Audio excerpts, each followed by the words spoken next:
အားလုံးပဲမင်္ဂလာပါကျွန်တော်စီခင်းနဲ့ဒီမှာဖြစ်ပါတယ်အဲ့တော့ကျွန်တော် Do Re Mi Fa Sol La Ti ဆိုတာသူအနိုင်တန်ကိုကျွန်တော်အရင်တီးပြမယ်ဒီအနိုင်တန်ကသူရဲ့ notes ရဲ့အောက်မှာအဆက်ရှိတယ်အဲ့ဒါကိုကျွန်တော်တီးပြမယ်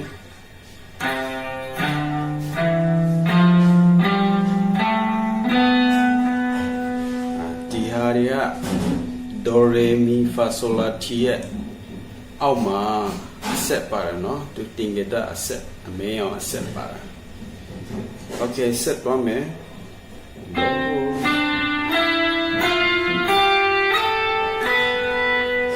Okay ဒီဟာကတော့သူ့ရဲ့ Do Re Mi Fa Sol La Ti ပဲသူ့မှာအဆက်မပါဘူးအခုနအဆက်ပါတဲ့ဟာအနိမ့်တန်ပေါ့နော်အခုဒီဟာကတော့ပုံမှန်အလက်တန်ပေါ့နော်အလေလက်တန်ပြီးဒီမှာဒေါ်ရဲ့ height တန်သူ့မှာဒေါ်ရဲ့အပူမှာအဆက်ပါတယ်သူကတော့အမြင့်တန်ပေါ့ height တန်ပေါ့နော်သူ့မှာအပူမှာဒေါ်ရဲ့အပူမှာအဆက်ပါတယ် Okay အဲ့တော့ကျွန်တော် tempo 60နဲ့တီးပြမယ်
Turn it up, down up ပေါ့နော်